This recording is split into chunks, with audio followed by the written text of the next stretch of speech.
ओम शाम शनिश्चराय नमः।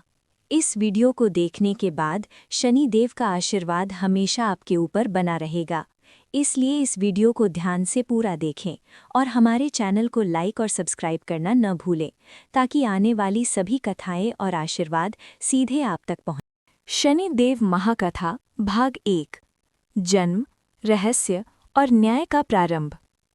ये कथा केवल एक देवता की नहीं है, ये कथा है कर्म, न्याय, धैर्य और समय की। ये कथा है उस देव की जिनका नाम सुनते ही मनुष्य भय से भर जाता है, परंतु जो वास्तव में संसार के सबसे बड़े न्यायाधीश हैं। ये हैं न्याय के देवता, कर्म फलदाता शनिदेव। बहुत प्राचीन समय की बात है, जब सृष्टि अपने प्रारंभिक स्वरूप में थी। देवता, दानव, ऋषि और मनुष्य सभी अपने अपने कर्मों के अनुसार जीवन जी रहे थे। उस समय सूर्यदेव का तेज पूरे ब्रह्मांड में सबसे अधिक था। सूर्यदेव के प्रकाश से ही संसार चलता था। दिन रात का चक्र, ऋतु परिवर्तन और जीवन का प्रवाह संभव था। सूर्यदेव की पत्नी थी संज्ञा। सूर्य के अत्यधिक तेज को सहन करना संज्ञा के लिए कठिन होता जा रहा था।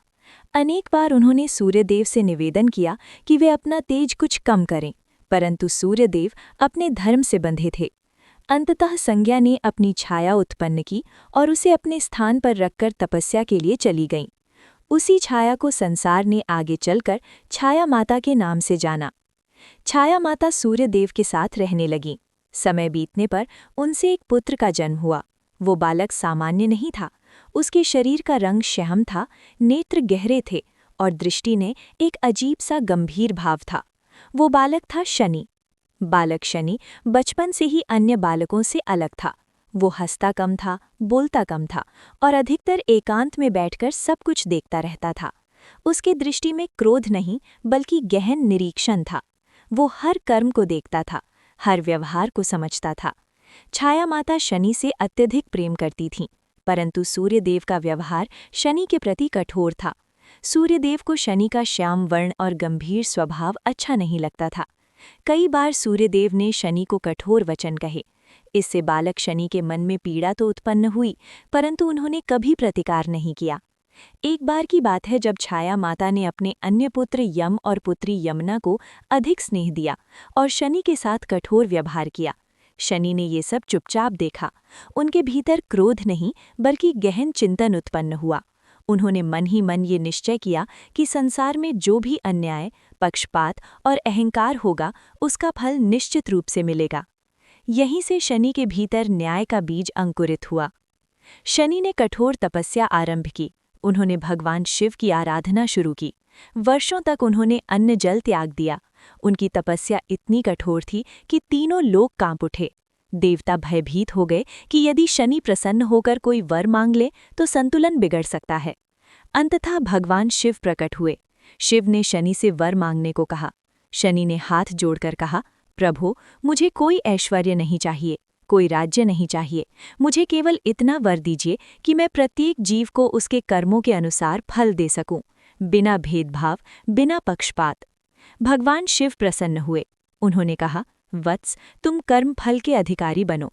तुम्हारी दृष्टि जिस पर पड़ेगी उसे अपने कर्मों का परिणाम अवश्य भोगना पड़ेगा, परंतु याद रखना, तुम दंड देने वाले नहीं, न्याय करने वाले हो।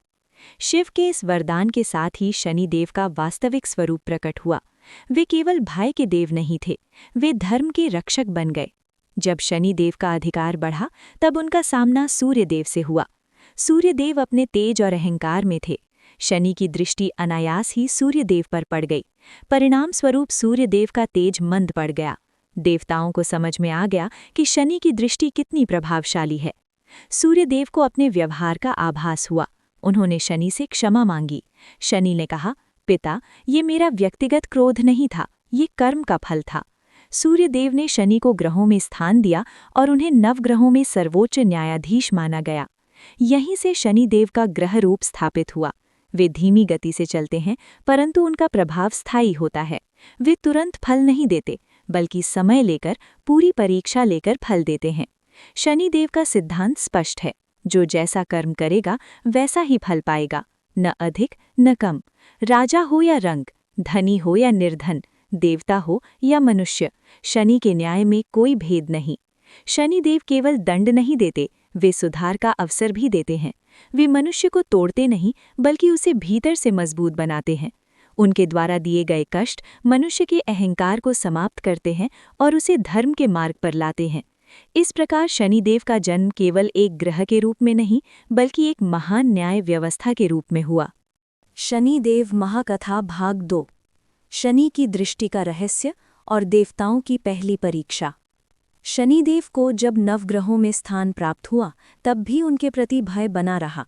देवता हों या मनुष्य, सभी के मन में एक ही प्रश्न था कि शनि की दृष्टि इतनी कष्टदायक क्यों मानी जाती है। क्या शनिदेव केवल दुख देने वाले हैं या इसके पीछे कोई गहरा रहस्य छिपा है? शनिदेव स्वयं इस बात से परिचित थे कि संसार उन्हें गलत दृष्टि से देख रहा है। वे जानते थे कि लोग उनके नाम से डरते हैं, पर उनके धर्म को नहीं समझते। शनिदेव का उद्देश्य कभी भी किसी को पीड़ा देना नहीं था। उनका उद्देश्य था आत्मा को शुद्ध करना। शनि की दृष्टि सामान्य दृष्टि नहीं थी, वो दृष्टि कर्मों का दर्पण थी। जिस पर शनि की दृष्टि पड़ती, उसके भीतर छिपे सत्य, असत्य, अहंकार और पाप स्वयं प्रकट हो जाते। इसलिए शनि की दृष्टि को सहन करना कठिन होता था, क्योंकि वो मनुष्य को उसके अपने कर्मों से सामना कराती थी। एक बार देवलोक में सभा हुई। इंद्र, वरुण, अग्नि, वायु सहित सभी देवता उपस्थित थे। सभा का विषय था शनिदेव का बढ़ता प्रभाव। कुछ देवताओं को ये भय था कि शनि का न्याय कहीं उनके अधिकारों को कम न कर दे। विशेष रूप से इंद्रदेव के मन में ये चिंता गहरी थी। इंद्रदेव ने सभा में कहा कि शनि की दृष्टि से भय का वातावरण बन रहा है। यदि यही चलता रहा तो देवताओं का तेज भी मंद हो सकता है। ये बात सुनकर अन्य देवता मौन रहे, परंतु उनके मन में भी शंका थी। इसी समय नारद मुनि वहां पहुंचे। उन्होंने देवताओं के मन की स्थिति को भांप लिया। नारद ने कहा, देवताओं, शनि से भय करने का कारण खोजो। यदि तुम्हारे कर्म शुद्ध हैं तो शनि का प्रभाव तुम्हारे लिए वरदान बनेगा। फिर भी इंद्रदेव का अहंकार शांत नहीं हुआ। उन्होंने शनिदेव की परीक्षा लेने का निश्चय किया। इंद्रदेव ने अपने ऐश्वर्य, बल और पद का प्रदर्शन करना आरंभ किया। उन्होंने ये दिखाने का प्रयास किया कि वे स्वर्ग के राजा हैं और शनि का प्रभाव उन पर नहीं पड़ सकता। शनिदेव ये सब देख रहे थे। उन्होंने ना कुछ कहा, ना कोई क्रोध दिखाया, परंतु समय ने अपना कार्य आरंभ कर दिया। धीरे धीरे इंद्रदेव के निर्णय गलत होने लगे। वे बिना सोचे समझे कार्य करने लगे। देवताओं में मतभेद उत्पन्न होने लगे। एक दिन इंद्रदेव ने क्रोध में आकर एक निर्दोष ऋषि का अपमान कर दिया। वही क्षण था जब शनि की दृष्टि पूर्ण रूप से प्रभाव में आई। उस अपमान का फल इंद्रदेव को तुरंत नहीं मिला, परंतु समय के साथ उनके ऐश्वर्य में कमी आने लगी। स्वर्ग में असंतोष बढ़ने लगा। देवताओं ने देखा कि ये कोई बाहरी आक्रमण नहीं, बल्कि आंतरिक पतन है। तब उन्हें समझ आया कि शनिदेव किसी को दंड नहीं दे रहे, बल्कि कर्मों के परिणाम को प्रकट कर रहे हैं। इंद्रदेव अंततः शनिदेव के पास पहुंचे। उन्होंने विनम्र होकर कहा, मैंने अपने पद का अहंकार किया, मुझे अपने कर्मों का फल मिला, कृपा कर मुझे मार्ग दिखाइए। शनिदेव ने शांत स्वर में कहा, इंद्र, तुम्हारा पतन मेरे कारण नहीं हुआ, ये तुम्हारे कर्मों का परिणाम है। यदि तुम धर्म और विनम्रता के मार्ग पर लौट आओ तो समय स्वयं तुम्हें ऊपर उठा देगा। इंद्रदेव ने अपने व्यवहार में परिवर्तन किया। उन्होंने ऋषि से क्षमा मांगी, धर्म का पालन किया और अहंकार त्याग दिया। समय के साथ उनका तेज पुनः लौट आया। तब देवताओं को शनिदेव के वास्तविक स्वरूप का ज्ञान हुआ। इसके बाद शनिदेव की एक और महत्वपूर्ण परीक्षा हुई। ये परीक्षा थी साढ़े साती के सिद्धांत की स्थापना। शनिदेव ने बताया कि साढ़े साती कोई शाप नहीं, बल्कि आत्मशुद्धि की प्रक्रिया है। जब चंद्रमा मन का कारक है और शनि कर्म का, तब शनि का चंद्र पर प्रभाव मनुष्य को भीतर से परखता है। जो व्यक्ति सत्य, धैर्य और परिश्रम के मार्ग पर चलता है, उसके लिए साढ़े साती वरदान बन जाती है, और जो व्यक्ति छल, अहंकार और अधर्म में लिप्त रहता है, उसके लिए वही कालखंड कष्टदायक बन जाता है। शनिदेव ने देवताओं को समझाया कि समय सबसे बड़ा गुरु है। जो समय को समझ लेता है वो शनि के भय से मुक्त हो जाता है। जो समय का अपमान करता है वही शनि के प्रभाव से टूटता है। इस प्रकार देवताओं की पहली परीक्षा ने ये सिद्ध कर दिया कि शनिदेव न तो क्रूर हैं न पक्षपाती, वे केवल सत्य के रक्षक हैं। शनिदेव महाकथा भाग 3। राजा विक्रमादित्य का अहंकार और शनि की परीक्षा का आरंभ। बहुत समय पहले उज्जैनी नगरी में एक प्रतापी राजा राज्य करता था। उसका नाम था विक्रमादित्य। राजा विक्रमादित्य अपने न्याय, पराक्रम और दानशीलता के लिए पूरे भारतवर्ष में प्रसिद्ध था। उसकी कीर्ति इतनी दूर तक फैल चुकी थी कि देवताओं तक उसके यश की चर्चा होने लगी थी। राजा विक्रमादित्य स्वयं को धर्म का रक्षक मानता था। वो प्रतिदिन न्याय करता, दान देता और प्रजा का पालन करता। परंतु धीरे धीरे उसके भीतर एक सूक्ष्म अहंकार जन्म लेने लगा। उसे ये विश्वास हो गया कि उसके जैसे न्यायप्रिय राजा के ऊपर किसी ग्रह या देवता का प्रभाव नहीं हो सकता। एक दिन राजा की सभा में ज्योतिषियों ने बताया कि शीघ्र ही राजा पर शनि की साढ़ेसाती प्रारंभ होने वाली है। ये सुनकर राजा हंस पड़ा। उसने कहा, मैं धर्म का पालन करता हूँ, शनि मेरा क्या बिगाड़ सकते हैं। ये वचन आकाश में गूंज उठा। शनिदेव ने ये सब सुना। उन्होंने न कोई प्रतिक्रिया दी, न कोई चेतावनी दी। समय ने अपना काम आरंभ कर दिया। राजा विक्रमादित्य ने शनिदेव की परीक्षा लेने का निश्चय किया। उसने एक लोहे की मूर्ति बनवाई और उसमें शनिदेव को कैद कर दिया। राजा ने घोषणा की कि अब शनि उसके वश में है। ये कार्य धर्म नहीं बल्कि अहंकार से प्रेरित था। कुछ ही समय बाद राजा के निर्णय गलत होने लगे। जिन अपराधियों को दंड मिलना चाहिए था वे छूटने लगे और निर्दोष दंडित होने लगे। प्रजा में असंतोष फैलने लगा। फिर एक दिन राजा को गंभीर रोग ने घेर लिया। राजा के शरीर में पीड़ा थी, मन में भ्रम था और राज्य में अव्यवस्था। उसी समय उसके राज्य पर शत्रुओं ने आक्रमण कर दिया। सेना हार गई, राजा बंदी बना लिया गया। उसे जेल में डाल दिया गया। उसके अंग भंग कर दिए गए। उसका ऐश्वर्य, सम्मान और शक्ति सब समाप्त हो गए। वही राजा जो स्वयं को अजय मानता था, अब एक अपंग भिक्षुक बन गया। कारागार में पीड़ा सहते हुए राजा को अपने अहंकार का स्मरण हुआ। उसने शनिदेव को याद किया और मन ही मन पश्चाताप किया। उसने कहा, हे शनिदेव, मैंने आपके न्याय का अपमान किया। अब मुझे अपने कर्मों का फल मिल रहा है। शनिदेव की दृष्टि पड़ी, पर ये दृष्टि दंड की नहीं, चेतना की थी। राजा विक्रमादित्य को कारागार से मुक्त किया गया, परंतु उसका राज्य नहीं लौटा। वो भिक्षा मांगकर जीवन यापन करने लगा। उसने नगर नगर जाकर सत्य, धैर्य और कर्म का उपदेश दिया। एक दिन वो एक नगर पहुंचा जहां एक तेली के घर शनिदेव प्रकट हुए। शनि ने कहा, राजन, तुम्हारी परीक्षा पूर्ण होने वाली है। तुम्हारा अहंकार समाप्त हो चुका है। उसी क्षण राजा के कटे हुए अंग पुनः ठीक हो गए। उसका तेज लौट आया। लोग आश्चर्यचकित हो गए। राजा को पुनः उसका राज्य प्राप्त हुआ। राजा विक्रमादित्य ने जीवन भर शनिदेव का सम्मान किया और प्रजा को ये सिखाया कि ग्रहों से भय नहीं, कर्मों से भय करना चाहिए। इस प्रकार राजा विक्रमादित्य की कथा ये सिद्ध करती है कि शनिदेव राजा को गिराते नहीं बल्कि अहंकार को तोड़ते हैं। शनिदेव महाकथा भाग 4, साधारण मनुष्यों की परीक्षा और साढ़े-साती का गूढ़ रहस्य। राजा विक्रमादित्य की कथा के बाद भी संसार में ये धारणा बनी रही कि शनिदेव केवल राजाओं और बड़े लोगों की ही परीक्षा लेते हैं, परंतु ये सत्य नहीं था। शनिदेव की दृष्टि समान होती है। उनके लिए राजा और रंक में कोई भेद नहीं, केवल कर्म का मूल्य होता है। एक नगर में एक निर्धन ब्राह्मण रहता था। वो अत्यंत सत्यवादी, कर्मठ और संतोषी था। जीवन में अभाव थे, पर उसने कभी अधर्म का मार्ग नहीं अपनाया। उसी समय उस ब्राह्मण की कुंडली में शनि की साढ़े-साती आरंभ हुई। साढ़े-साती का नाम सुनते ही लोग भयभीत हो जाते हैं, परंतु उस ब्राह्मण ने इसे ईश्वर की इच्छा मानकर स्वीकार किया। धीरे धीरे उसके जीवन में कठिनाइयां बढ़ने लगीं। घर में धन की कमी हुई, पत्नी बीमार रहने लगी, समाज में उसका अपमान होने लगा। फिर भी उसने सत्य और धर्म नहीं छोड़ा। वो प्रतिदिन अपने कर्म करता और शनिदेव का स्मरण करता। उसने कभी किसी को दोष नहीं दिया। समय बीतता गया। साढ़े-साती के अंतिम चरण में एक दिन राजा को एक ऐसे विद्वान की आवश्यकता पड़ी जो निष्पक्ष होकर न्याय कर सके। लोगों ने उसी ब्राह्मण का नाम सुझाया। राजा ने उसे सम्मानपूर्वक बुलाया और राज्य कार्य सौंपा। अब ब्राह्मण का जीवन बदल गया। जो व्यक्ति अपमान सह रहा था वही सम्मान का पात्र बन गया।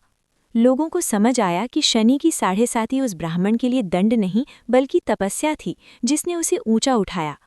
दूसरी ओर उसी नगर में एक व्यापारी रहता था। वो धनवान था, परंतु छल और बेईमानी से व्यापार करता था। जब उसकी 7.5 शुरू हुई तब उसके व्यापार में हानि होने लगी। उसने उपाय किए पर अपने व्यवहार में परिवर्तन नहीं किया। उसने झूठ, रिश्वत और धोखे का मार्ग और तेज कर दिया। परिणाम स्वरूप उसके अपने ही लोग उससे दूर होने लगे, मित्र शत्रु बन गए। अंत में वो दरिद्र हो गया। तब उसने शनिदेव को दोष दिया, परंतु किसी ने उसे समझाया कि शनिदेव ने नहीं, उसके कर्मों ने उसे गिराया है। शनिदेव स्वयं कहते हैं कि 7.5 कोई शाप नहीं बल्कि जीवन का परीक्षा काल है। ये वो समय होता है जब मनुष्य के भीतर का सत्य बाहर आता है। जो भीतर से शुद्ध होता है वो निखर कर निकलता है, जो भीतर से दूषित होता है वो टूट जाता है। शनिदेव मनुष्य से केवल 3 बातें चाहते हैं: परिश्रम, धैर्य और सत्य। यदि ये तीनों जीवन में हो तो शनि का प्रभाव भी शुभ बन जाता है। एक बार एक किसान पर भी शनि की ढैया आई। सूखा पड़ा, फसल नष्ट हुई। उसने हार नहीं मानी। उसने अगले वर्ष और अधिक मेहनत की, जल संरक्षण किया, ईमानदारी से कर चुकाया। समय आने पर वही किसान पूरे क्षेत्र में सबसे समृद्ध बन गया। इन कथाओं से ऋषियों ने ये निष्कर्ष निकाला कि शनिदेव मनुष्य को कभी अचानक ऊपर या नीचे नहीं गिराते। वे धीरे धीरे उसे उसके कर्मों का परिणाम दिखाते हैं ताकि आत्मा जाग सके। शनिदेव का मार्ग कठिन है परंतु न्यायपूर्ण है। वे अंधकार नहीं, प्रकाश की ओर ले जाने वाले देवता हैं। जो उनके मार्ग को समझ लेता है उसके लिए शनि भय का नहीं, आशीर्वाद का नाम बन जाते हैं। शनिदेव महाकथा भाग 5। शनिवार व्रत की पौराणिक कथा और उसका महाफल। बहुत प्राचीन समय की बात है। एक नगर में एक निर्धन किंतु श्रद्धालु दंपत्ति रहता था। उनके जीवन में परिश्रम की कमी नहीं थी, परंतु सुख और स्थिरता का अभाव बना रहता था। गृहस्थी कठिनाई से चलती थी और जीवन में बार बार बाधाएं आती थीं।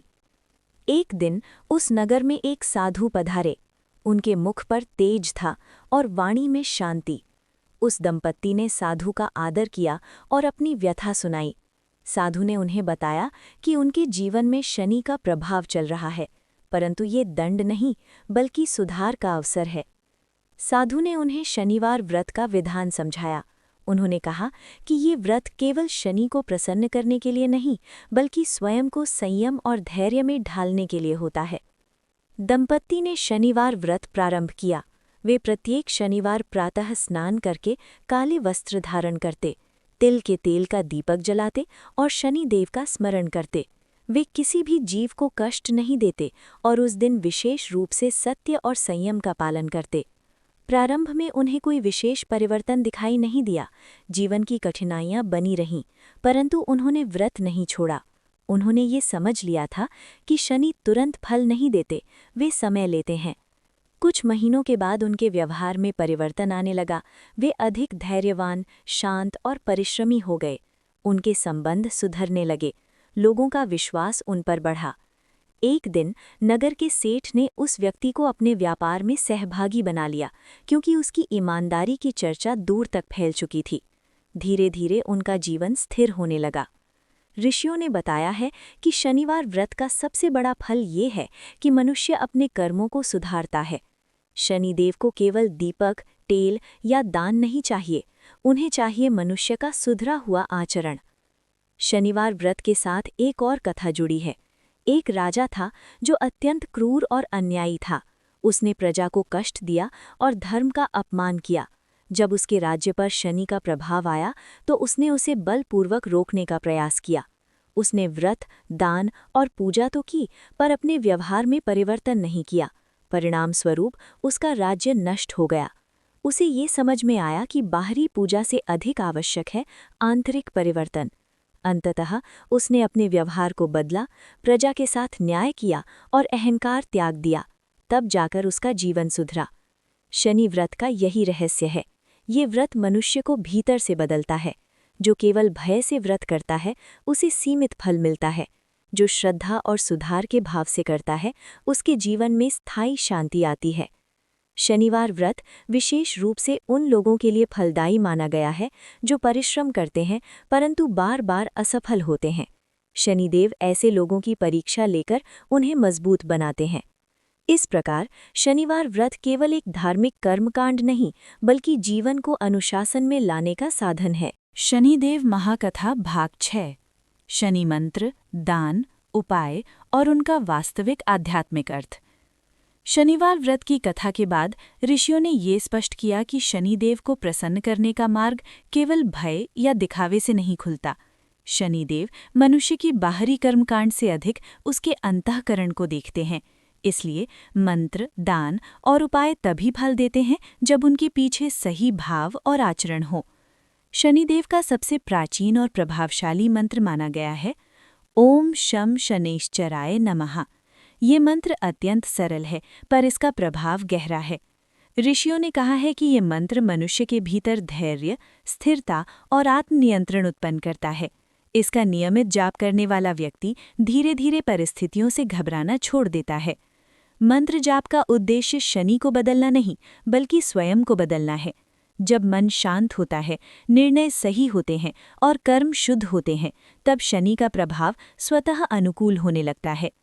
शनि दान के विषय में शनिदेव का सिद्धांत भी स्पष्ट है। काला तिल, तिल का तेल, लोहे का दान, काले वस्त्र और अन्न का दान शनि से जोड़ा गया है। परंतु ऋषियों ने ये भी कहा है कि यदि दान अहंकार से किया जाए तो उसका फल क्षीण हो जाता है। शनिदेव विशेष रूप से श्रमिक, गरीब, वृद्ध, अपंग और पीड़ित लोगों की सेवा प्रिय है। जो व्यक्ति इनकी सहायता करता है वो वास्तव में शनिदेव की सेवा करता है। इसका कारण ये है कि शनि स्वयं संघर्ष और परिश्रम के प्रतीक हैं। एक कथा प्रचलित है। एक धनी व्यक्ति नियमित रूप से शनि का दान करता था, परंतु अपने कर्मचारियों से कठोर व्यवहार करता था। उसका जीवन फिर भी कष्टों से भरा रहा। दूसरी ओर एक साधारण व्यक्ति था जो मजदूरों के साथ समान व्यवहार करता, समय पर मजदूरी देता और सत्य का पालन करता। शनि का प्रभाव उस पर होते हुए भी उसका जीवन स्थिर बना रहा। इससे ये सिद्ध होता है कि शनिदेव दिखावे से नहीं, न्याय से प्रसन्न होते हैं। शनि के उपायों में एक और महत्वपूर्ण तत्व है मौन और संयम। शनिवार को अनावश्यक विवाद, झूठ और क्रोध से बचना शनि के प्रभाव को हल्का करता है। ये दिन आत्मनिरीक्षण का माना गया है। कुछ लोग शनि से भयभीत होकर तंत्र मंत्र या गलत उपायों की ओर जाते हैं। ऋषियों ने ऐसे मार्गों से सावधान किया है। शनिदेव छल और शॉर्टकट के घोर विरोधी हैं। जो व्यक्ति बिना परिश्रम के लाभ चाहता है वो शनि की परीक्षा में अधिक उलझता है। शनिदेव का सबसे बड़ा उपाय है परिश्रम। जो व्यक्ति अपने कार्य को ईमानदारी से करता है, समय का सम्मान करता है और दूसरों के अधिकारों का हनन नहीं करता, उसके लिए शनि बाधा नहीं, सहारा बन जाते हैं। शनिदेव के मंदिरों में तेल चढ़ाने की परंपरा भी इसी भाव से जुड़ी है। तेल श्रम और ऊर्जा का प्रतीक है। ये संदेश देता है कि जीवन की गाड़ी परिश्रम के तेल से ही चलती है। अंततः ऋषियों ने ये निष्कर्ष दिया कि शनिदेव के मंत्र, दान और उपाय जीवन में अनुशासन लाने के साधन हैं। जो व्यक्ति इनका उपयोग आत्मसुधार के लिए करता है वो शनि की कठिन परीक्षाओं से भी सफल होकर निकलता है। शनिदेव महाकथा भाग 7। कलयुग में शनिदेव की महिमा और सामान्य जीवन की कथाएं। कलयुग में मनुष्य का जीवन पहले की तुलना में अधिक जटिल हो गया है। परिश्रम बढ़ा है पर धैर्य कम हुआ है। ऐसे समय में शनिदेव की भूमिका और भी महत्वपूर्ण हो जाती है। ऋषियों ने कहा है कि कलयुग में शनिदेव सबसे सक्रिय ग्रह हैं, क्योंकि इस युग में कर्म और समय की परीक्षा सबसे अधिक होती है। एक नगर में एक युवक रहता था। वो अत्यंत प्रतिभाशाली था, परंतु अधीर था। वो चाहता था कि उसे बिना संघर्ष के सफलता मिल जाए। जब उसके जीवन में शनि का प्रभाव आया तो उसके बनाए हुए काम बिगड़ने लगे। नौकरी छूट गई, मित्र दूर हो गए और आत्मविश्वास डगमगा गया। उसने शनिदेव को दोष देना शुरू किया, परंतु एक वृद्ध ने उसे समझाया कि शनि बाधा नहीं, दिशा दे रहे हैं।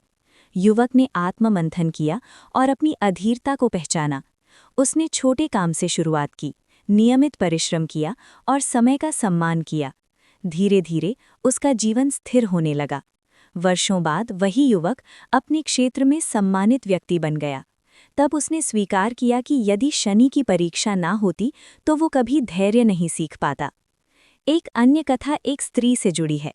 वो अत्यंत परिश्रमी थी, पर परिवार और समाज के दबाव में स्वयं को भूल चुकी थी। जब शनि की ढैया आई तब उसे अकेलापन, अपमान और संघर्ष झेलना पड़ा। परंतु इसी काल में उसने आत्मनिर्भर बनना सीखा। उसने छोटे स्तर पर काम शुरू किया, अपने निर्णय स्वयं लेने लगी और अपने आत्मसम्मान को पहचाना।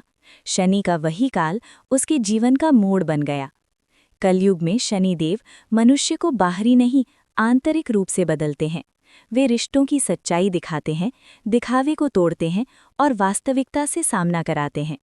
ऋषियों ने कहा है कि कलयुग में शनिदेव का प्रभाव इसलिए भी अधिक अनुभव होता है क्योंकि मनुष्य कर्म से अधिक भाग्य पर निर्भर हो गया है।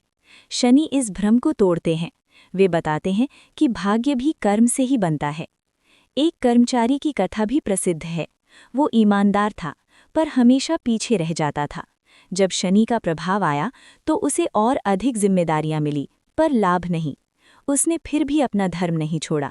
समय आने पर वही कर्मचारी उच्च पद पर पहुंचा, क्योंकि शनि ने उसे परखा था, नकारा नहीं था।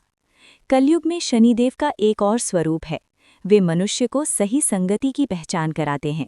जो संबंध केवल स्वार्थ पर टिके होते हैं, वे शनि काल में टूट जाते हैं, और जो संबंध सच्चे होते हैं, वे और मजबूत हो जाते हैं। इसलिए कहा गया है कि यदि शनि काल में जीवन कठिन लगे तो समझ लेना चाहिए कि जीवन आपको मजबूत बनाया जा रहा है। शनिदेव कलयुग में दंड नहीं, प्रशिक्षण देते हैं। जो इस प्रशिक्षण को स्वीकार कर लेता है, वो जीवन की किसी भी परीक्षा से नहीं डरता। शनिदेव महाकथा भाग 8। शाप, वरदान और शनि की कृपा का रहस्य। शनिदेव को लेकर लोकमानस में ये धारणा प्रचलित है कि वे केवल शाप देते हैं, परंतु शास्त्र और पुराण बताते हैं कि शनिदेव शाप और वरदान दोनों देते हैं, और दोनों का उद्देश्य एक ही होता है, जीव का कल्याण। शनिदेव का शाप भी वास्तव में चेतावनी होता है और वरदान भी परीक्षा का दूसरा रूप।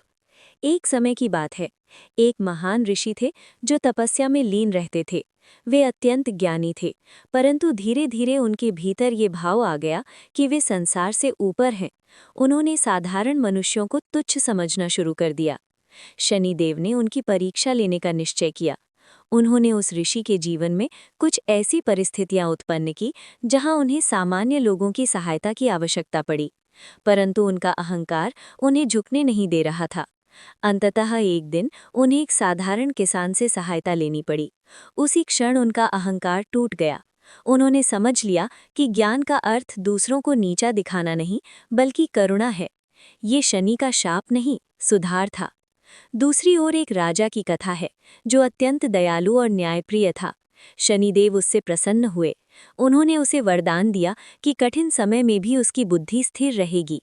जब उस राजा पर संकट आया, तब उसने घबराहट में गलत निर्णय नहीं लिए। राज्य बच गया। लोग समझ गए कि शनि का वरदान बाहरी वैभव नहीं, आंतरिक स्थिरता होता है। एक और कथा में एक व्यक्ति ने शनिदेव को दोष देते हुए कहा कि वे अन्यायी है। उसी रात शनिदेव उसे स्वप्न में प्रकट हुए। उन्होंने कहा, मैं तुम्हें कष्ट नहीं दे रहा, मैं तुम्हें तुम्हारे कर्म दिखा रहा हूँ। स्वप्न टूटते ही उस व्यक्ति ने अपने जीवन की गलतियों को पहचाना। उसने अपना मार्ग बदला और धीरे धीरे उसका जीवन सुधरने लगा।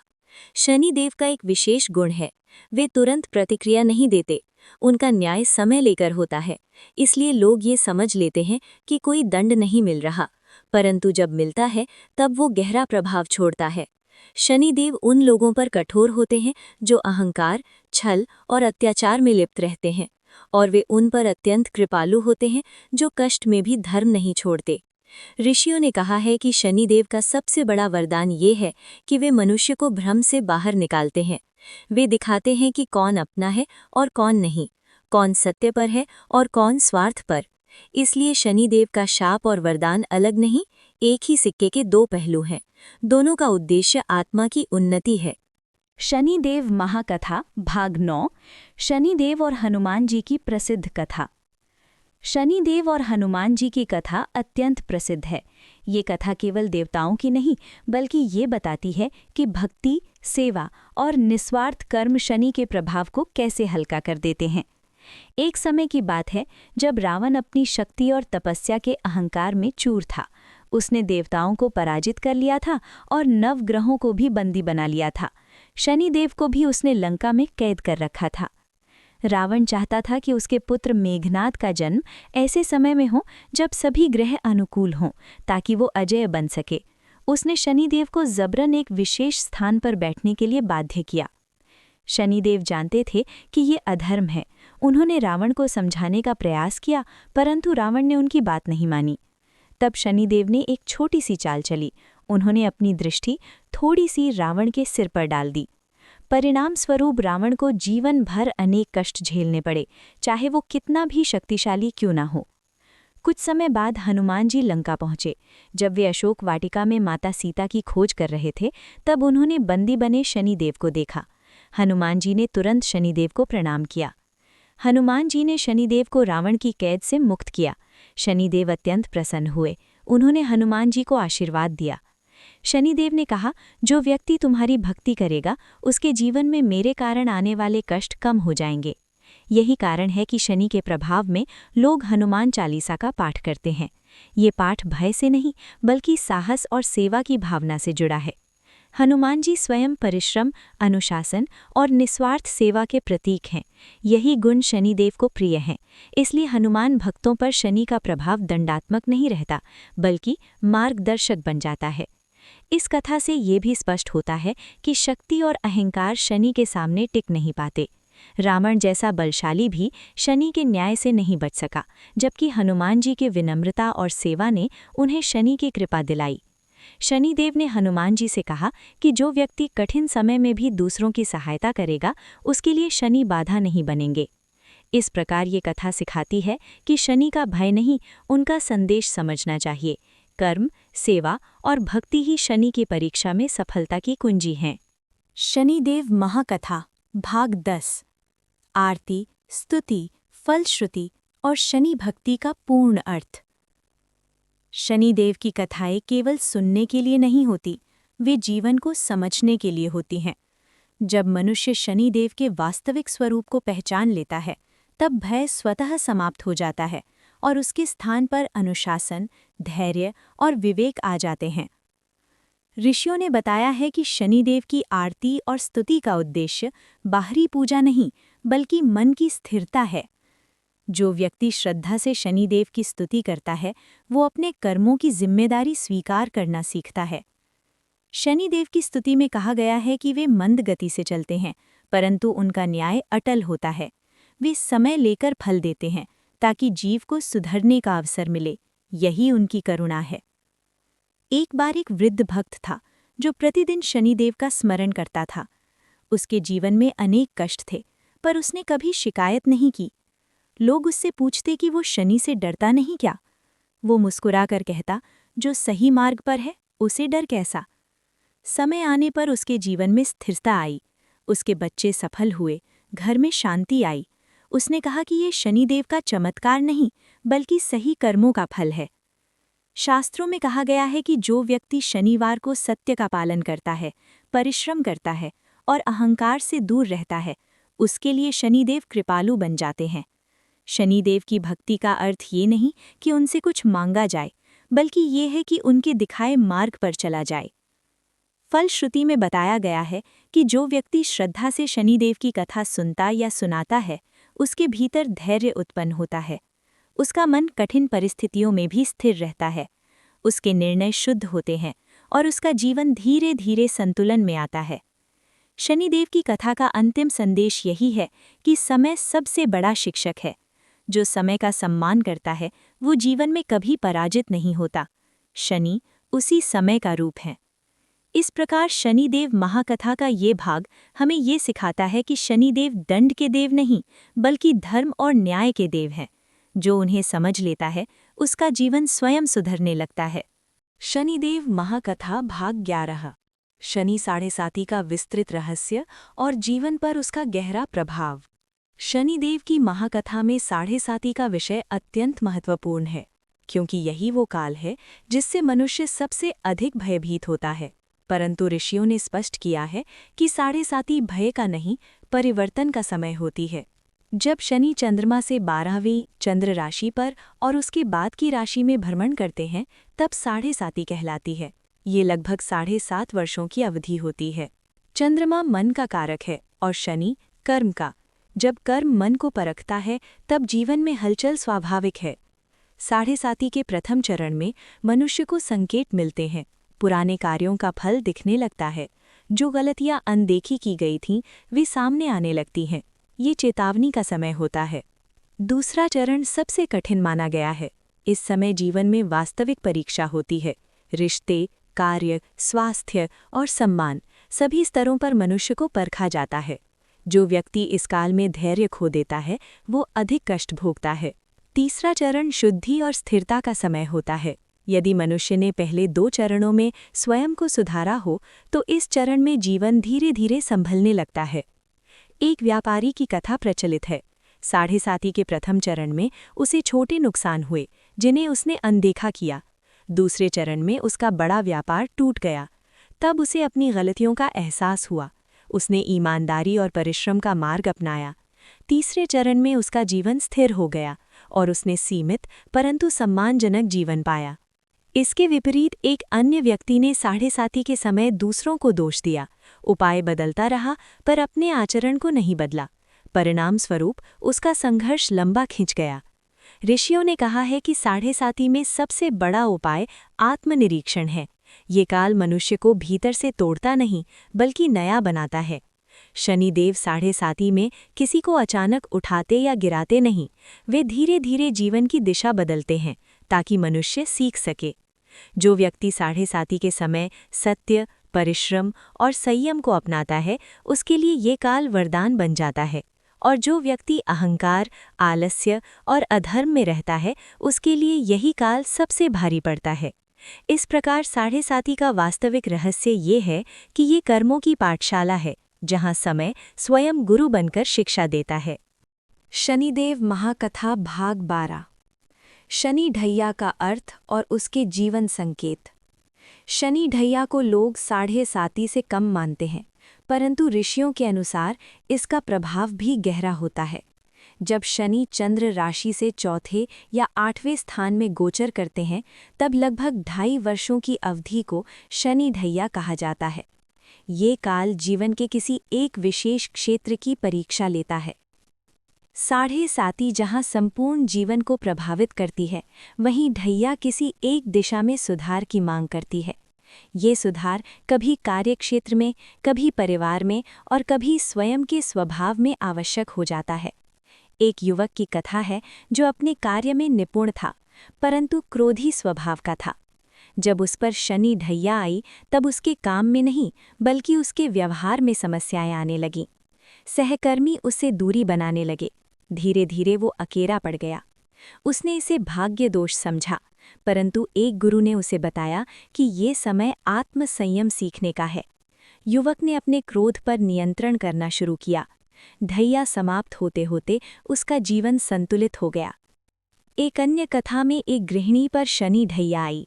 घर में कलह बढ़ी परंतु उसने धैर्य और संवाद का मार्ग चुना। समय के साथ संबंध मजबूत हो गए। ढैया ने उसे सहनशील और समझदार बनाया। शनि ढैया का सबसे बड़ा संकेत ये होता है कि जीवन में वही समस्या बार बार सामने आती है जिससे मनुष्य बचता रहा है। ये समस्या टाली नहीं जा सकती बल्कि सुलझाई जानी चाहिए। ऋषियों ने कहा है कि ढैया के समय मनुष्य को शॉर्टकट से बचना चाहिए। ये समय धैर्य और अनुशासन की मांग करता है। जो व्यक्ति इस काल में जिम्मेदारी से काम करता है उसके लिए ढैया कठोर नहीं रहती। ढैया के दौरान दान और मंत्र सहायक होते हैं, परंतु मुख्य उपाय आचरण का सुधार है। जो व्यक्ति अपनी गलती स्वीकार करता है उसके लिए शनिदेव मार्ग सरल कर देते हैं।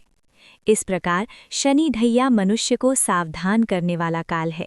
ये चेतावनी देता है कि यदि अभी नहीं सुधरे तो आगे की परीक्षा और कठिन हो सकती है। शनिदेव महाकथा भाग 13। शनिदेव के प्रसिद्ध मंदिरों और भक्तों के अनुभव। शनिदेव की महिमा केवल कथाओं तक सीमित नहीं है, वो आज भी मंदिरों और भक्तों के अनुभवों में जीवित है। भारतवर्ष में अनेक ऐसे स्थान हैं जहां शनिदेव की उपासना से लोगों के जीवन में गहरा परिवर्तन आया है। सबसे प्रसिद्ध मंदिरों में से एक शनि शिंगणापुर है। कहा जाता है कि यहाँ शनिदेव स्वयं जागृत रूप में विराजमान हैं। इस ग्राम में वर्षों तक घरों में दरवाजे नहीं लगाए जाते थे, क्योंकि लोगों को विश्वास था कि शनिदेव की उपस्थिति में चोरी और अन्याय संभव नहीं। एक बार एक व्यक्ति संदेहवश शनि शिंगणापुर गया। वह केवल देखने के लिए गया था, श्रद्धा से नहीं। कुछ समय बाद उसके जीवन में ऐसी घटनाएं घटीं जिनसे उसे अपने गलत कर्मों का आभास हुआ। उसने अपनी भूलें स्वीकार कीं और उसका जीवन धीरे धीरे सुधरने लगा। एक अन्य प्रसिद्ध स्थान है तिरुनल्लार, जहां शनिदेव को रोग और कष्ट हरने वाला माना गया है। वहां श्रद्धालु स्नान कर शनिदेव का पूजन करते हैं। अनेक भक्तों ने अनुभव किया है कि यहां आने के बाद उनके मन का बोझ हल्का हो गया। मध्य भारत में स्थित शनि मंदिरों में भी यह मान्यता है कि शनिदेव वहां भक्तों की परीक्षा लेकर उन्हें स्थिरता प्रदान करते हैं। ऋषियों ने कहा है कि मंदिर की यात्रा तभी फलदायी होती है जब मन शुद्ध हो। केवल दर्शन करने से नहीं, बल्कि अपने भीतर झांकने से शनि प्रसन्न होते हैं। एक भक्त की कथा प्रसिद्ध है। वह वर्षों तक शनि मंदिर जाता रहा, परंतु अपने व्यवहार में कोई परिवर्तन नहीं किया। उसे विशेष फल नहीं मिला। फिर एक दिन उसने सत्य का मार्ग अपनाया, अपने कर्म सुधारे, तब उसे बिना विशेष उपाय के भी शांति मिलने लगी। इससे यह सिद्ध होता है कि शनिदेव मंदिर में नहीं, बल्कि मनुष्य के कर्म में निवास करते हैं। शनि मंदिरों का एक और रहस्य यह है कि वहां अधिकतर लोहे, तेल और काले पत्थर का उपयोग होता है। यह सब श्रम, स्थिरता और धैर्य के प्रतीक हैं। इस प्रकार शनिदेव के मंदिर हमें यह संदेश देते हैं कि जीवन में स्थिरता और न्याय सबसे बड़ा धर्म है। शनिदेव महाकथा भाग 14। लोक कथाएं, चमत्कार और साधारण जीवन के अनुभव। शनिदेव से जुड़ी अनेक लोक कथाएं प्रचलित हैं, जो ये बताती हैं कि उनका न्याय केवल ग्रंथों तक सीमित नहीं, बल्कि साधारण मनुष्य के जीवन में प्रत्यक्ष रूप से दिखाई देता है। ये कथाएं किसी चमत्कार से अधिक कर्म और समय की गवाही हैं। एक गांव में एक लोहार रहता था। उसका जीवन परिश्रम से भरा था। वो लोहे से औजार बनाता और ईमानदारी से जीवन यापन करता। लोग उसे साधारण समझते थे, परंतु वो अपने काम में कभी बेईमानी नहीं करता था। जब उसके जीवन में शनि का प्रभाव आया, तब भी उसने अपने श्रम में कमी नहीं की। धीरे धीरे उसके बनाए औजार दूर दूर तक प्रसिद्ध होने लगे। बड़े व्यापारी उससे जुड़ने लगे। लोगों ने इसे शनि का चमत्कार कहा, पर लोहार ने कहा कि ये समय और मेहनत का फल है। यही शनि की कृपा थी। एक अन्य लोक कथा में एक व्यक्ति था जो दूसरों के श्रम का लाभ उठाता था। जब शनि का प्रभाव आया, तब उसके सहारे एक एक करके छूटते चले गए। वो अकेला पड़ गया। तब उसे समझ आया कि बिना परिश्रम के प्राप्त किया गया सुख टिकता नहीं। एक स्त्री की कथा भी प्रसिद्ध है, जो वर्षों तक कठिन परिस्थितियों में रही। समाज ने उसे कमजोर समझा। शनि काल में उसे और भी संघर्ष झेलना पड़ा, पर उसने धैर्य नहीं छोड़ा। समय आने पर वही स्त्री अपने परिवार की आधार बनी। लोगों ने इसे चमत्कार कहा, पर यह आत्मबल की विजय थी। ऋषियों ने कहा है कि शनिदेव का चमत्कार ये नहीं कि वे अचानक धन दे दें, बल्कि ये है कि वे मनुष्य को भीतर से मजबूत बना दें। जो भीतर से मजबूत हो जाता है, उसके लिए बाहरी परिस्थितियां बाधा नहीं बनती। एक बार एक व्यक्ति ने शनिदेव से शिकायत की कि उसके जीवन में केवल संघर्ष ही क्यों है। उसी रात उसे स्वप्न आया, जिसमें शनिदेव ने कहा, मैं तुम्हें गिरा नहीं रहा, मैं तुम्हें तैयार कर रहा हूँ। जब उसकी आंख खुली तो उसने अपने दृष्टिकोण को बदल लिया। संघर्ष कम नहीं हुए, पर अब वो टूटता नहीं था। इन लोक कथाओं का सार यही है कि शनिदेव का चमत्कार धैर्य, सहनशीलता और कर्मशीलता में छिपा है। जो इसे समझ लेता है, उसके लिए शनि का काल भी वरदान बन जाता है। शनिदेव महाकथा भाग 15। शनिदेव के भय से मुक्ति और जीवन को सरल बनाने का मार्ग। शनिदेव का नाम सुनते ही मनुष्य के मन में भय उत्पन्न होना सामान्य बात है। ये भय अज्ञान से जन्म लेता है। जो शनि को केवल दंडदाता समझता है, वो उनसे डरता है, और जो शनि को शिक्षक समझता है, वो उनसे सीखता है। ऋषियों ने कहा है कि शनिदेव से भय की मुक्ति का पहला मार्ग है सत्य को स्वीकार करना। जब मनुष्य अपनी गलतियों को स्वीकार कर लेता है, तब शनि का आधा भार स्वतः हल्का हो जाता है। दूसरा मार्ग है परिश्रम। शनिदेव आलस्य के शत्रु हैं। जो व्यक्ति कठिन समय में भी अपने कर्म से पीछे नहीं हटता, उसके लिए शनि बाधा नहीं बनते। तीसरा मार्ग है धैर्य। शनि का समय लंबा होता है, वे तुरंत परिणाम नहीं देते। जो व्यक्ति अधीर हो जाता है, वो स्वयं अपने कष्ट बढ़ा लेता है। एक कथा प्रचलित है। एक व्यक्ति हर शनिवार शनि मंदिर जाता था, परंतु भीतर से भयभीत रहता था। एक दिन एक संत ने उससे कहा कि तुम शनि से डरते हो, इसलिए वे तुम्हें डराना सिखा रहे हैं। उस व्यक्ति ने अपने दृष्टिकोण को बदला। उसने भय के स्थान पर सम्मान और समझ को अपनाया। धीरे धीरे उसका मन शांत हो गया और जीवन की कठिनाइयां संभालने योग्य हो गईं। शनिदेव से भय की मुक्ति का एक और उपाय है सेवा। विशेष रूप से श्रमिकों, वृद्धों और असहाय लोगों की सेवा शनि को प्रिय है। जो व्यक्ति दूसरों का बोझ हल्का करता है, शनि उसका बोझ कम कर देते हैं। ऋषियों ने स्पष्ट किया है कि शनिदेव किसी को तोड़ने नहीं आते, वे केवल अहंकार और भ्रम को तोड़ते हैं। जो मनुष्य इनसे मुक्त हो जाता है, उसके लिए जीवन सरल हो जाता है।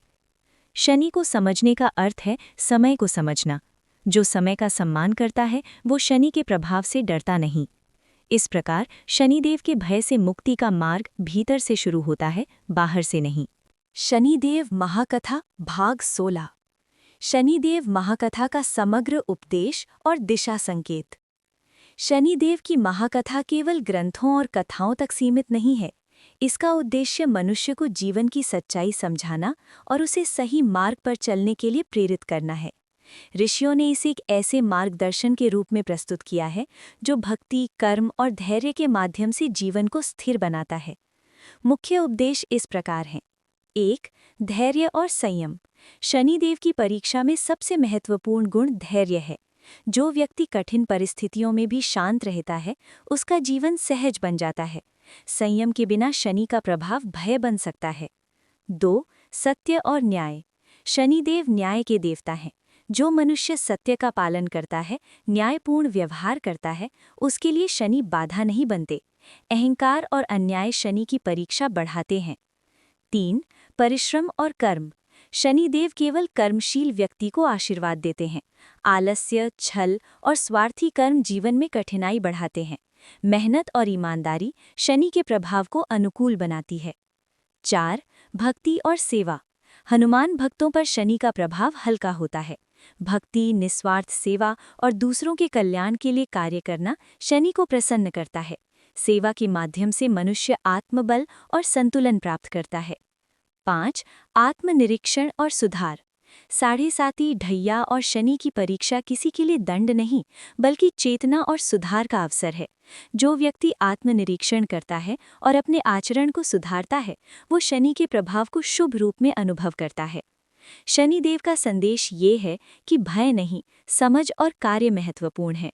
वे दिखाते हैं कि वास्तविक शक्ति भीतर से आती है, न कि बाहरी वैभव से। वे मनुष्य को मजबूत बनाते हैं ताकि वो जीवन की किसी भी परीक्षा में स्वयं को संभाल सके। इस महाकथा से स्पष्ट होता है कि शनिदेव दंड के देव नहीं, बल्कि शिक्षक, मार्गदर्शक और न्यायप्रिय देव हैं। जो उनके मार्ग को समझता है, उसकी जीवन में स्थिरता, शांति और सफलता आती है। शनिदेव महाकथा भाग 17। अंतिम समापन।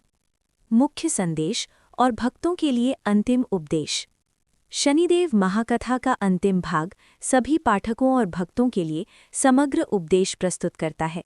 ये कथा केवल ग्रंथों का संग्रह नहीं, बल्कि जीवन को समझने और सुधारने का मार्गदर्शन है। मुख्य संदेश। 1. भय नहीं, समझ। शनिदेव भय के देव नहीं, मार्गदर्शक हैं। उनका प्रभाव जीवन में कठिनाइयां लाता है, पर उनका उद्देश्य केवल चेतना और सुधार है। जो व्यक्ति उनकी परीक्षा को समझता है, उसके लिए शनिकाल वरदान बन जाता है। 2. कर्म, परिश्रम और अनुशासन। शनिदेव का प्रभाव केवल कर्मशील व्यक्ति को अनुकूल होता है। आलस्य, स्वार्थ और छल उन्हें प्रसन्न नहीं करते। जीवन में सफलता का मार्ग मेहनत, ईमानदारी और अनुशासन से होकर जाता है। 3. धैर्य और संयम। कठिन समय में धैर्य रखना शनिदेव को प्रसन्न करता है। जो व्यक्ति संयमित और शांत रहता है, उसके लिए संकट भी अवसर में बदल जाता है। 4. भक्ति और सेवा। हनुमान जी की भक्ति और निस्वार्थ सेवा शनि के भय को कम कर देती है। भक्तों को ये सिखाया गया है कि दूसरों की सहायता और सेवा सबसे प्रभावी उपाय है। 5. आत्मनिरीक्षण और सुधार। साढ़े साती और ढैया केवल दंड नहीं, चेतना के अवसर हैं। जो व्यक्ति आत्मनिरीक्षण करता है और अपने कर्म सुधारता है, शनि का प्रभाव उसके लिए मार्गदर्शक बन जाता है। 6. समय का सम्मान। शनिदेव समय के प्रतीक हैं।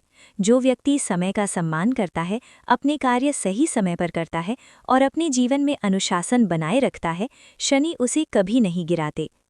अंतिम उपदेश। शनिदेव की महाकथा ये सिखाती है कि जीवन में कठिनाइयाँ और परीक्षाएं अनिवार्य हैं। भय, अहंकार या अधैर्य से उनका सामना नहीं करना चाहिए। समझ, धैर्य और सही कर्म से जीवन में स्थिरता और सफलता प्राप्त की जा सकती है। जो व्यक्ति शनिदेव के उपदेशों को समझकर अपने जीवन में लागू करता है, वो जीवन के किसी भी संकट से अजेय बन जाता है। शनिदेव केवल न्याय और मार्गदर्शन देने वाले देव हैं, वे दंड देने वाले नहीं। इस प्रकार शनिदेव महाकथा का समापन होता है।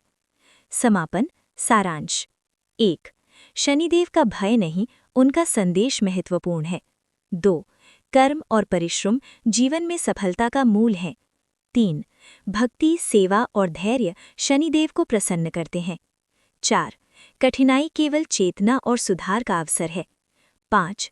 समय और अनुशासन का सम्मान जीवन को स्थिर बनाता है। शनिदेव महाकथा भाग 18।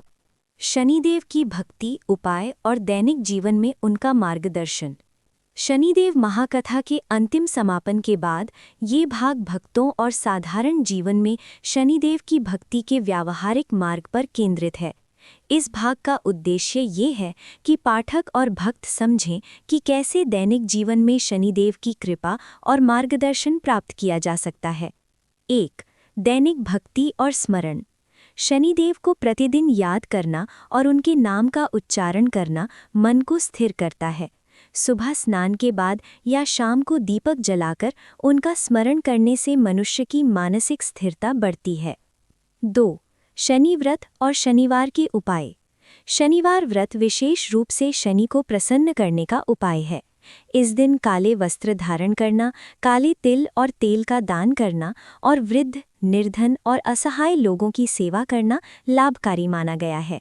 व्रत केवल पूजा तक सीमित नहीं होना चाहिए, ये दिन मन और कर्म को अनुशासित करने का अवसर है। 3. मंत्र और जाप।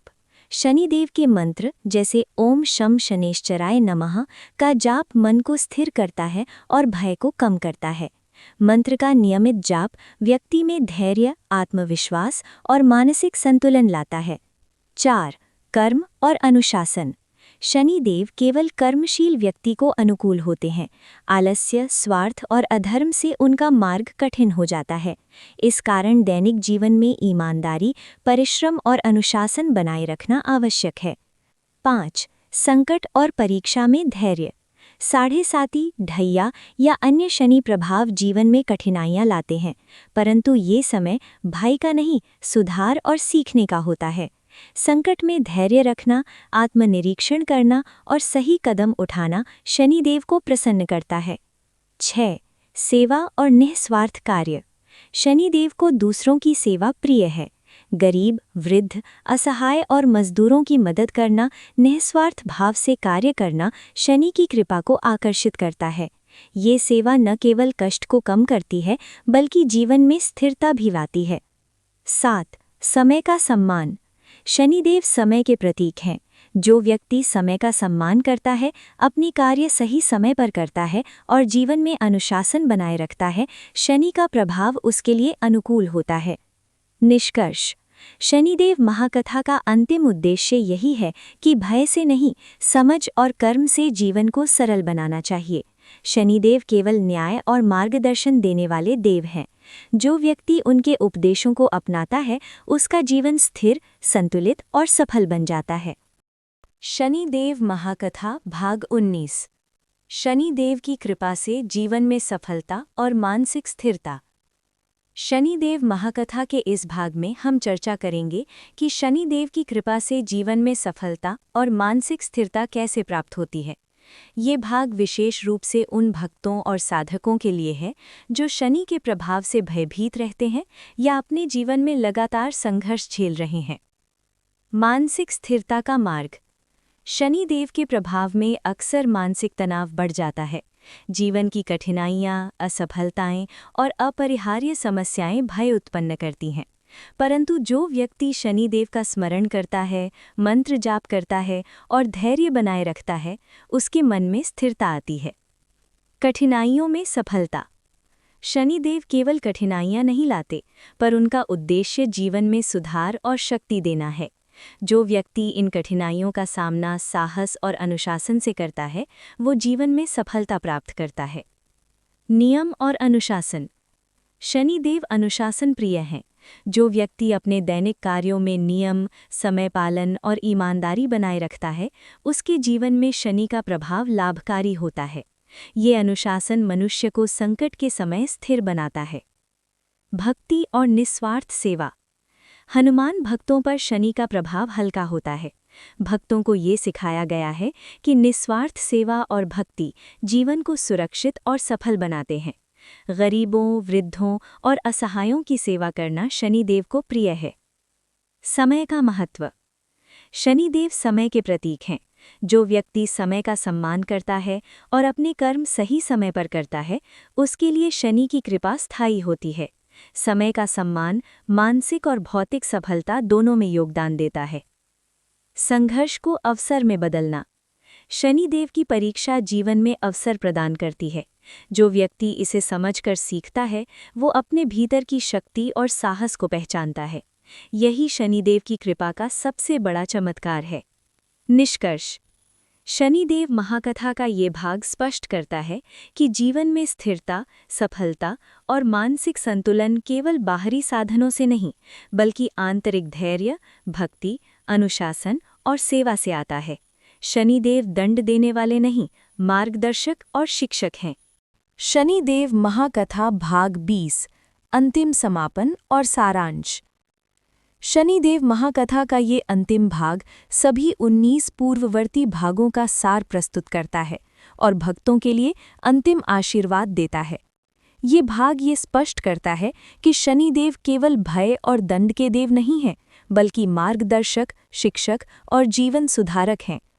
मुख्य उपदेश और सारांश। 1. भय से मुक्ति। शनिदेव का भय केवल अज्ञान और अहंकार से उत्पन्न होता है। जो व्यक्ति उनके संदेश को समझता है और सही कर्म करता है, उसके लिए शनिदेव भय का कारण नहीं, बल्कि मार्गदर्शन बन जाते हैं। 2. कर्म और परिश्रम। शनिदेव केवल कर्मशील और परिश्रमी व्यक्ति को आशीर्वाद देते हैं। आलस्य, छल और स्वार्थी कर्म शनि की परीक्षा बढ़ाते हैं। परिश्रम और ईमानदारी जीवन में सफलता और स्थिरता लाते हैं। 3. धैर्य और संयम। साढ़े साती, ढैया और शनि की परीक्षा के समय धैर्य और संयम जीवन की सबसे बड़ी पूंजी है। संकट में धैर्य रखना, स्थिति को समझकर निर्णय लेना शनि को प्रसन्न करता है। 4. भक्ति और सेवा। हनुमान जी की भक्ति और निस्वार्थ सेवा शनि के भय को कम कर देती है। दूसरों की सहायता और सेवा शनि की कृपा को आकर्षित करती है और जीवन को संतुलित बनाती है। 5. समय और अनुशासन। शनिदेव समय के प्रतीक हैं। समय का सम्मान और अपने कर्मों में अनुशासन जीवन में स्थिरता और सफलता लाता है। 6. आत्मनिरीक्षण और सुधार। शनिदेव की परीक्षा केवल दंड नहीं, बल्कि चेतना और सुधार का अवसर है। जो व्यक्ति आत्मनिरीक्षण करता है और अपने आचरण को सुधारता है, उसके लिए शनि का प्रभाव मार्गदर्शक बन जाता है। 7. कठिनाइयों को अवसर में बदलना। शनिदेव जीवन में कठिनाइयां लाते हैं ताकि व्यक्ति भीतर से मजबूत बने। संघर्ष से सीखना और अपने भीतर की शक्ति पहचानना शनिदेव की कृपा का वास्तविक चमत्कार है। अंतिम आशीर्वाद। शनिदेव महाकथा ये सिखाती है कि जीवन में स्थिरता, सफलता और मानसिक संतुलन भय से नहीं, बल्कि समझ, कर्म, अनुशासन, धैर्य, भक्ति और सेवा से आता है। जो व्यक्ति इन उपदेशों को अपनाता है, वो जीवन की किसी भी परीक्षा में अजेय बन जाता है। इस प्रकार शनिदेव महाकथा का समापन होता है। जय शनिदेव भगवान।